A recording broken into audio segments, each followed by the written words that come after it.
Hello, it's Philip Taylor speaking from Richmond Green Chambers in London. This morning I'm looking at a tribute book, and it's a special book, one that I thought really a very sensitive book in many ways, and an important book because of where we're going at the moment with this particular area of law. The book's from Ashgate Publishing. It's called Inspiring a Medico-Legal Revolution, and it's essays in honour of Sheila McLean. It's been edited by Pamela R. Ferguson and Graeme T. Laurie. As I've said, it's by Ashgate. It's available as an ebook as well. My wife Elizabeth and I have given the title of our book review, this title, An Outstanding Tribute to an Outstanding Pioneer of Medical Law. And that's what she is. Now, this is the book, black cover, hardback, spine, and then there's a little bit of stuff on the back which I will be referring to in the book review itself. The book runs to 300 pages. There's a nice index at the back which is very helpful.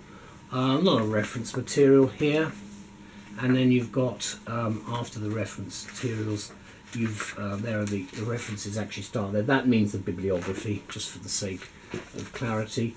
There is footnoting at the bottom which you can see in the books itself. There are quite a lot of subheadings which you can see there in the individual chapter headings. There's a very nice photograph there which I'll let you see. There's nothing on the back itself, and then we go into the front page. As I say, it's a nice picture of Sheila there. Now what we then do is we go from that into the contents section. It's split into a number of parts, as you can see, and these are contributions from a number of people in this important field. There are 5 parts in total, and there are 16 chapters. There are quite a few cases. All of the usual cases are there, all the ones you all know about from statute law, from the law of tort, and all the other interesting areas. Some statutes are mentioned. It's not heavy on an international stuff. It's not heavy on that side of it.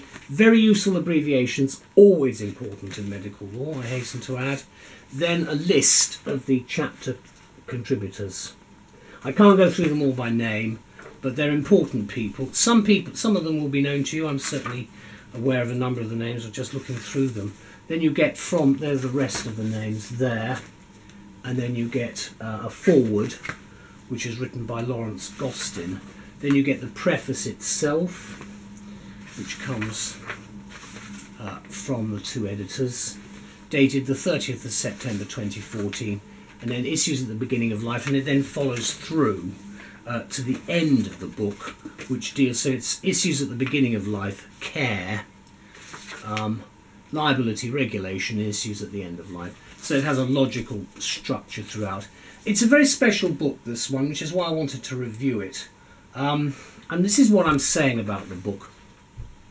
It's only in recent years that the subject of medical law has become generally recognised as a new and emerging field of substantive law in its own right.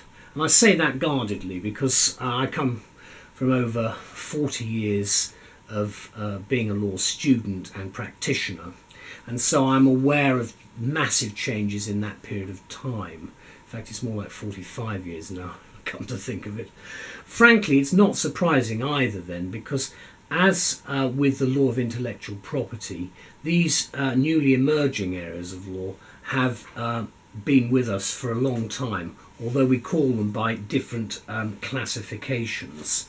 Medical law is, of course, in a category of its own, with the massive changes we face in medicine, with all the discoveries, developments and associated legal issues which have emerged, including, of course, all the jurisprudential issues, because a lot of them are political and moral. Now, the 2 editors, Pamela Ferguson and Graeme Laurie, have brought together 20 contributors to offer poignant commentary in a very special area, in a very specific area of law where the issues overlap. And the resultant title from Ashgate Publishing has been produced to mark the retirement of Professor Sheila McLean, and describing her contribution to the discipline of medical law as truly groundbreaking. And to use an English translation of the Latin we know and love, the facts speak for themselves here, if you follow what I mean. McLean is one of the pioneers of what is undoubtedly the medico-legal revolution as we have it today. She's resolutely inspired a revolution in the ways in which lawyers, doctors, courts and patients perceive our developing relationship between the legal profession and medicine. And it's a special relationship, as we certainly know as advocates in court. It's an important one, and therefore we do need to know, because it's one profession linking with another profession, we have to have respect for each of the professions, because we each have our own jobs to do. But I do think it's important for us to recognise the developing nature of that relationship. McLean was the first International Bar Association Professor of Law and Ethics in medicine, and she's worked tirelessly to champion the importance of law's role in regulating medicine and protecting patients' rights, which is well recognised in these important essays. You see, it's not just a question of getting the politicians to do it, it's got to be done from the legal framework basis as well.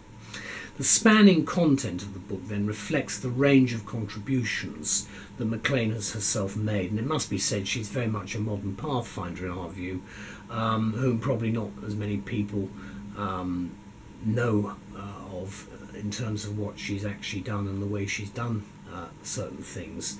And that's why the book is so spot on with a celebration of Sheila's work. The view of many practitioners across the professions is that her work has given the necessary direction and shape to what has been an emerging new field of important study at a time when the authority of medicine was not really questioned, or thoughts of the plight of the patient considered in quite the same way as they are now in the early part of the 21st century. There's been a radical change in attitude, if I can put it in those rather cruder terms. Ashgate then have brought together these leading scholars in healthcare law and ethics to write of Sheila McLean for the honour and the depth and the significance of her contribution to medical law. The contributors include authors from the USA, Australia, Canada and New Zealand, and the 16 chapters cover areas as diverse as the start and end of life, as I've indicated, reproductive rights and termination of pregnancy, autonomy of patients, the protection of vulnerable patient groups, obviously dementia being a very important area today, and challenges posed by new technologies, to name but a few.